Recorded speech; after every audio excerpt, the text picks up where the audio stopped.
Greetings, everyone. This is Rock and Roll Spot coming at you with the Weekly Comic Book Roundup. We've covered this week's Marvel books as well as some books from some smaller companies. Now it's going to move on to this week's DC books. We'll start off with the ones that aren't related to, that aren't tying into Night Terrors. So we'll kick things off with Batman Superman World's Finest, number 17. Where we left off, New Mazo was enacting his plan and kind of winning. It seemed he managed to take over the programming of all robotic superheroes and supervillains, and was basically had set up facilities to turn people into fuel for his army of Amazos. But so we open with Batman and New Mazo duking it out.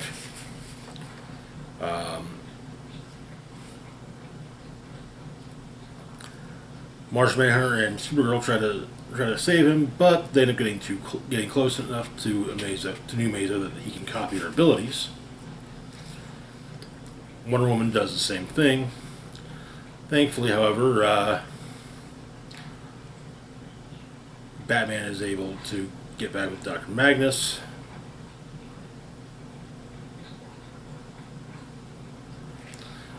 Who is trying to enact a plan to stop New Mazo.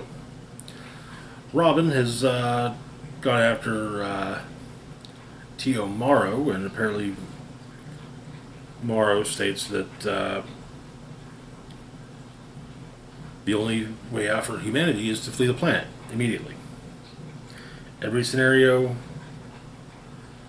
that Morrow has run on Ivo's creation shows that. But the League and their allies are doing what they can to hold back Amazo and his forced-in allies. But with the speech that Morrow gives, Batman notes there was something that he said, can't put his finger on it. But Magnus's plan seems to come to fruition.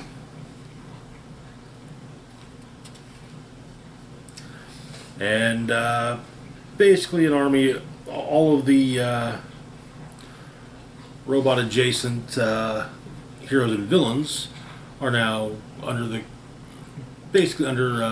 control of Magnus' response meters, turning them against New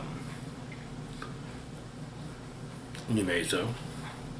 So we've got some Superman robots, Chemo, Red Tornado, looks like Mammoth, Robot Man, and a few others that I honestly don't recognize. But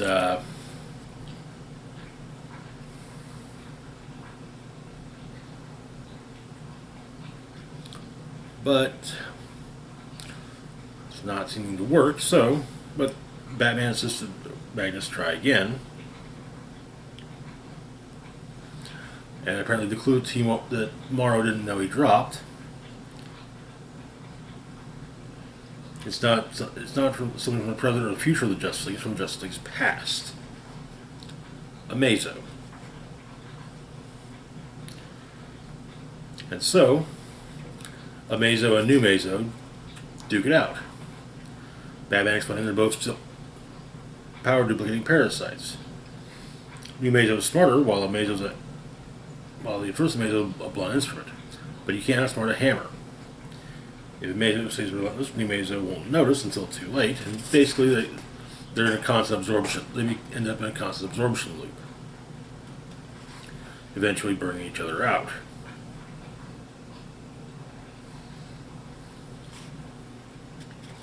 Though New Mazo, though heavily damaged, is still operational until Metamorpho comes along and deals the final blow.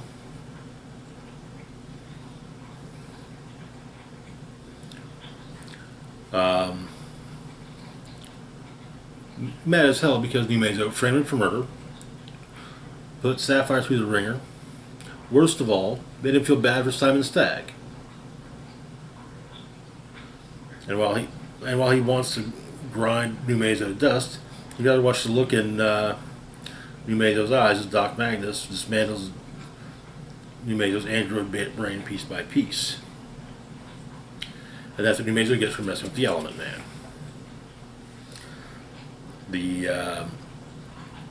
The Metal Men are reforged. All of the everyone that all those that had been taken over with responsibilities are returned to their own control.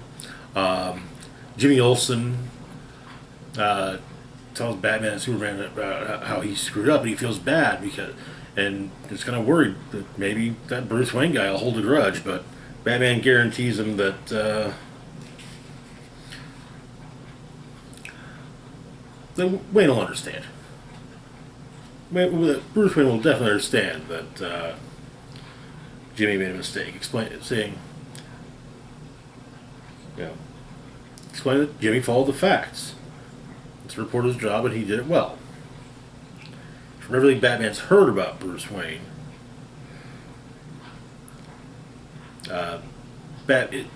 Bruce strikes Batman as being a reasonable man and probably won't hold a grudge. And that is where the issue ends. Yes, I'm sure Batman doesn't know much about that Wayne guy. Not much at all. But yeah, I don't think until I can't see myself not crowing about how great this book is. It's seriously one of the best books DC is putting out currently. And just because the story's over does not mean that the book is, though sadly, Batgirls did come to an end with last month's issue. Moving on, though, to our next book, we've got Hawkgirl, #1. So, I like the Hawks. Hawkman, Hawkgirl, even Hawkgirl, Hawkman, Hawkgirl, Hawkwoman. I like them. They're a neat concept. But they are not exactly easy for casual readers. They're not easily accessible to more casual DC readers. Now, sure, I know certain things, like there's the resurrect. It's a constant cycle of regeneration or resurrection with the Hawks. But another reason that we've never covered a Hawkman, Hawkgirl, or Hawk anyone book on here is that when the thought occurs to maybe dig in on one, it's already a few issues in, and I don't want to do the homework. And if I don't have to do the homework, if I don't have to do an assignment, why do the homework beforehand, right? Anyways, last time we saw Hawkgirl, in a major role at least, was during, and we saw her, I can't recall, I'm fairly certain she popped up during Dark Crisis. I know she popped up during Death Metal, working with Martian Manhunter against the Martian Manhunter Batman Dark Knight. At the time, the two of them were dating, but they've since broken up. So we open Metropolis. A woman named Maureen is walking home through the rain. Her grocery bag she's carrying has got her groceries fall through the wet paper. Before flashing back to 50 years previously. Vulpecula, or a woman named Vulpecula, comes upon Maureen as a child and gives her an amulet, or a necklace, basically saying, hey, anything you want, just wish it and you got it. But there will come a point where I ask something for you, and all you have to do is just give that to me, and we're square, no matter what you ask. But she asked for a pony. We see Maureen in the present riding said pony, or riding a horse in the rain. When Vulpecula, more wolfen form, attacks her. In the present, that was yesterday. So today, Hawkgirl, Superman, Power Girl, and Black Canary are dealing with heat elementals.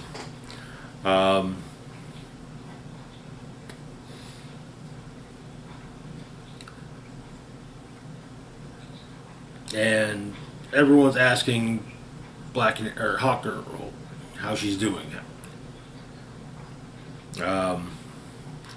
Apparently, Superman has an entire speech that he also gave to Power Girl about life without the cape. But in the middle of the fight, Hawkgirl's wings retract, and she seemingly starts falling from the sky. But her fall is prevented by Galaxy.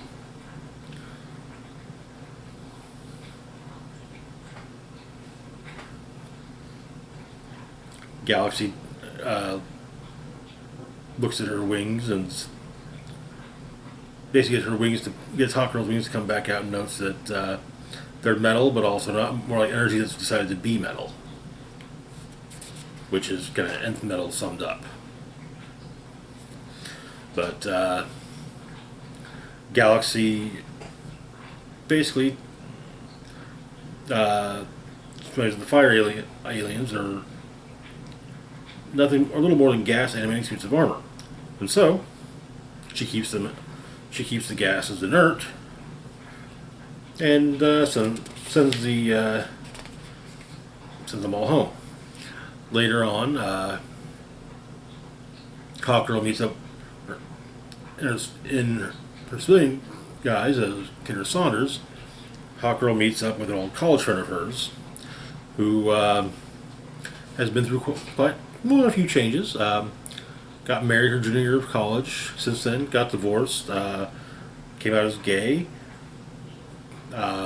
Potentially speaking, is also kind of exploring more than exploring her gender as well, and has become very outspoken,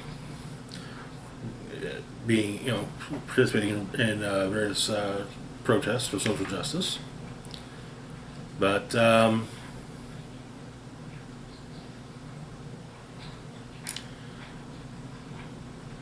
and well, she does also ask Kendra. Does she wasn't kind of wondering if she has a shot, and well, Kendra kind of asks if she's her friend's type, but they say that with those arms, absolutely. But Kendra also explains that she's flattered, but she's not looking for a romantic relationship or any sort of relationship, and kind of trails off, saying she doesn't think she has any direction in her life at all. But she heads out. Meanwhile, Vulpecula is explaining her scheme to Maureen. Apparently, the amulet Maureen's been wearing for 50 years is made of nth metal, which means that Maureen's body should be rather well infused with it. And, well, this is the first time she's tried to do what she's doing, using Maureen's life to make sure the machine she's using work, though Vulpecula doesn't know what's going to do to Maureen. Also, doesn't really care too much. Hawkgirl calls up Batman, wanting to know about Galaxy, and also clues him in on something from a case that he's working on. Vulpecula activates her machine. There's a sudden burst of energy. Apparently, Vulpecula is hoping to go to the nth world, but nothing happens.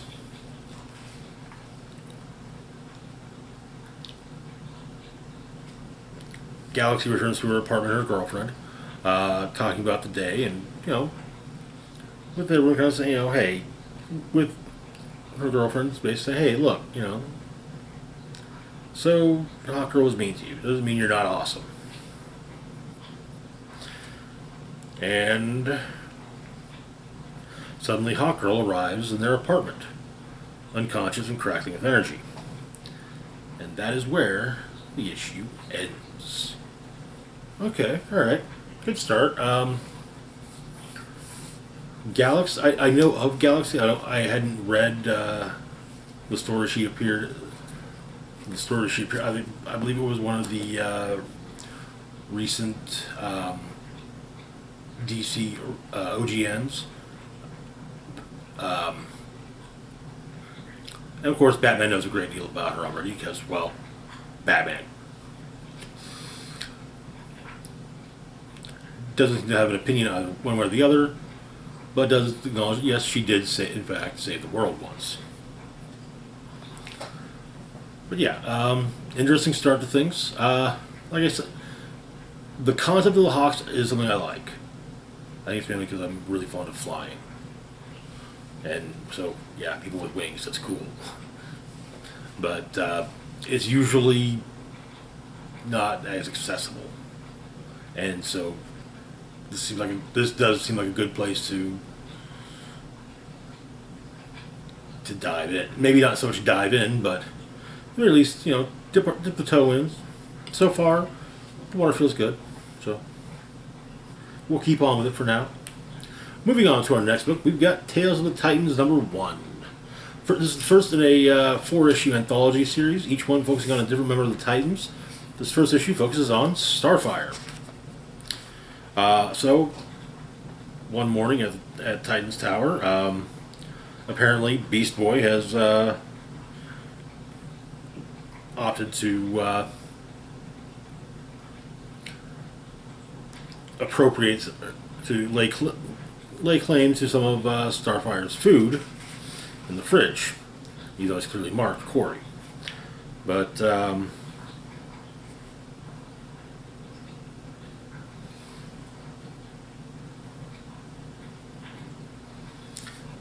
Cyborg makes a comment about being just like old times, including Starfire being super emotional, though Donna points out that was kind of reductive.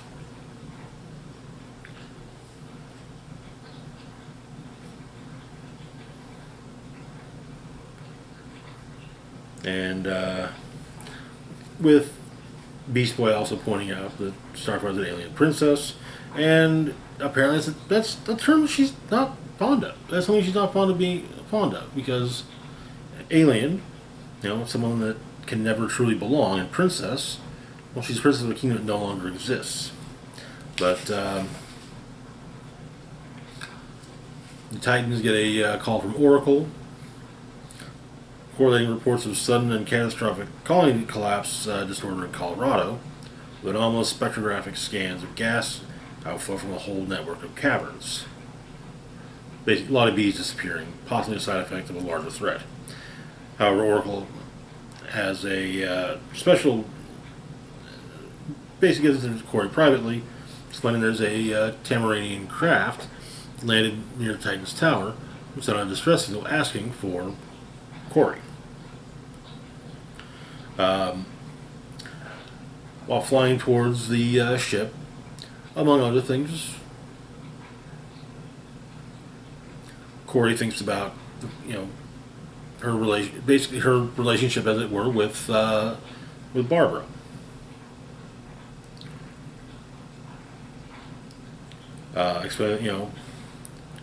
Perhaps her and Barbara could even be friends.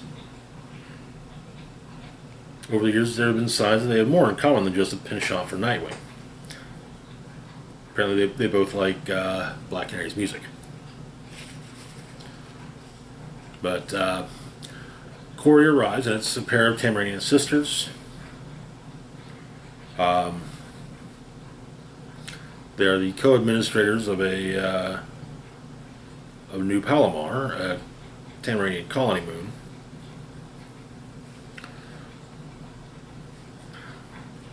And apparently the planet is dealing with Rodanian tentacle mines. So, Corey works on dealing with mines. Takes out a good number of them. Helps with some rebuilding. And also, talks about some of what she's dealt with.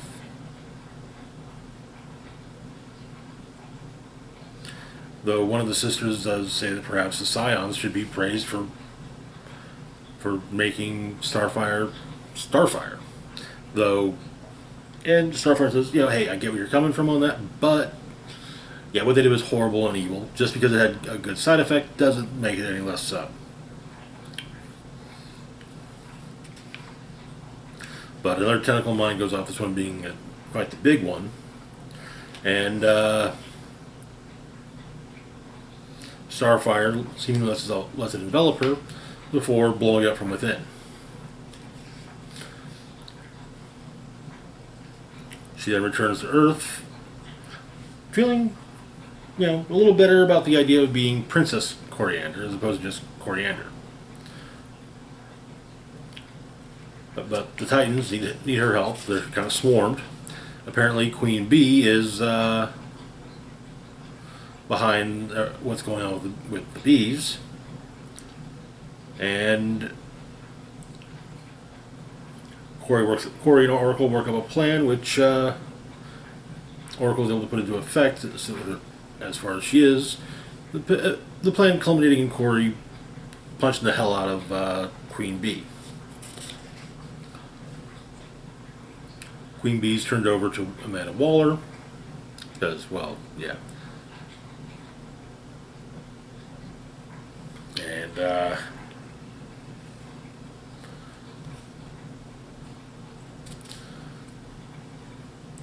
some kids are super stoked to see Cyborg and having the usual, kids playing argument that, oh, I'm Cyborg.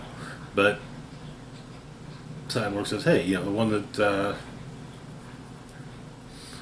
Starfire, she's the real hero here, and so now they all want to be Starfire. Though they talk about, Cyborg mentions that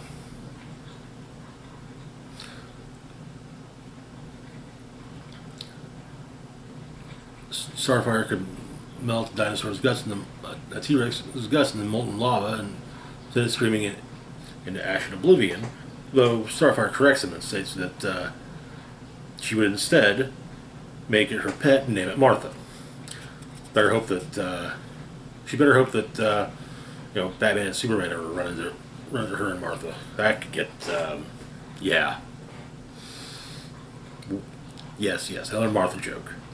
But the issue ends with Donna and Corey flying off, with Donna kind of thinking about the idea that, emotions are human. Being emotional is part of being human, and so perhaps she's, extremely human because of that. And back at the tower, she, makes turn about fair play, eating Beast Boy's sandwiches that was in the fridge. And of course, that means war. And that is where the issue ends. Of course, it leads to a food fight, too. Alright, fun story. There's 3 more of these to go. I think we've actually got...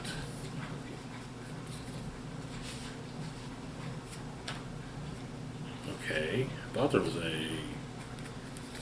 I know we've got one focusing on Beast Boy, which will apparently explain how it is that his eye healed after Dark Crisis. And I think one focusing on Donna Troy and the other focusing on Raven. I think that because I know Cyborg has his own series at the moment. And moving on though to our last book for the moment, we have Harley Quinn, Black, White, and Redder, #1. So a few years ago there was an anthology series called Harley Quinn, Black, White, and Red. Well, this is the sequel.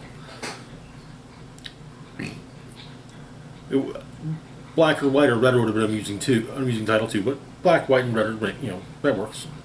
So we've got, as with all of the anthology books, we've got 3 stories. First off is The Man of Steel. That's steel as in, stealing things, not steel as in the metal. By Chip Zdarsky and Kevin McGuire.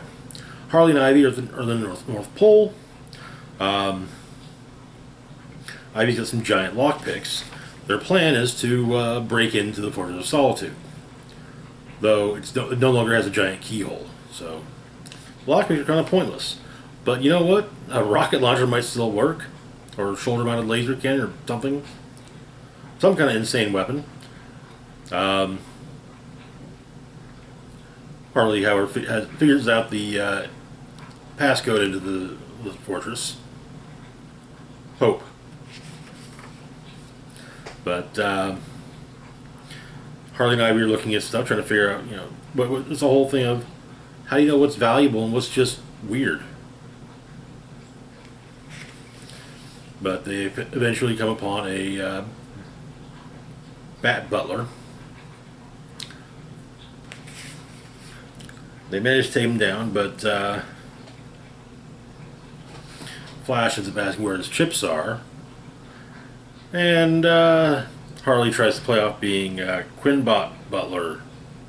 But yeah, Superman's like, nope. And takes her and Ivy back to Arkham. And Batman asks Superman about the Bat Butler. Though Superman states, maybe next time Batman will come to game night. Next up, we've got Push Through the Pain by Leah Williams and Natasha Bustos. Basically, young Harley has joined an elite gymnastics team whose coach is rather abusive. Pushing girls through the pain, and you have to, make sure you weigh exactly this much.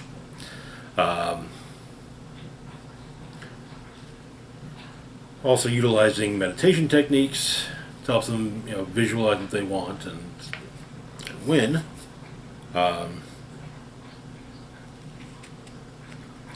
After the coach tries to make an example of Harley, Harley breaks in the coach's room or hotel room, and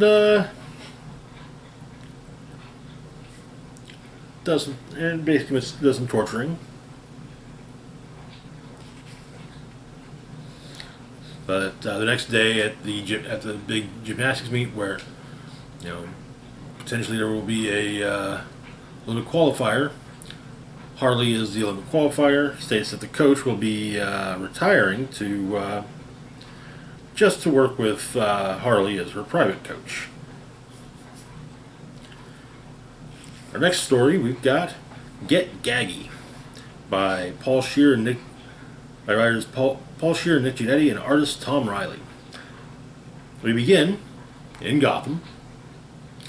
Harley Bullock is just told to go in, collect a statement, and go out. I hope it's not one of the one of those psychos. And, well, it's Harley. Apparently Harley's been working on riddles all day, but apparently Harley's supposed to be giving a statement about a museum heist. Apparently, Gaggy tried and Bert, who looks suspiciously like Bob from the '89 Batman, they're looking to leave to go out on their own rather than continuing to work with the Joker, because, well, the Joker's an abusive bastard. And they figure Harley's got quite, making the name for herself on her own, so they come bearing gifts. A big job. Stealing a big old red diamond. So they infiltrate the museum as tourists Though, as Aggie puts it, they look like a polka band. They kind of do. But with Bob still wearing, with Bert wearing the hat and glasses, I'd say it's new wave polka. But they go to steal the diamond. The reason that one of the reasons Harley's been recruited is that she's the only one who can get through. Only one aside from Catwoman who can probably get through the laser grid. Well, she says to hell with that. Runs in, smashes the case, grabs the diamond, but it's of course a double cross. But Bert simply doesn't want to kill her, but he's hardly able to take him down.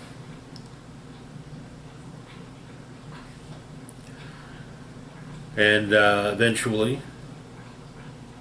Harley is released. She didn't actually do anything. So, turns out though, Catwoman was already after the diamond, and was able to replace the actual diamond with the real one, which she in fact has. Gaggy crashes into the police station, and well, Harley makes a big fuss of saying, "Hey, there's a thief of the diamond." And that is where the issue ends. This seems like it'll be a fun miniseries. I think I've seen the collected edition of Black, White, and Red at my local shop, so perhaps one of these days I'll pick that up and flip through it. Anyways, as always, feel free to like, share, and subscribe. Shout out to the Patreon patron Xander Lee. Thank you so much for your support. Links to my Facebook, Twitter, Mastodon, Patreon, and PayPal can be found in the description box down below. This is Rock and Roll Spock signing off saying, live long and rock hard.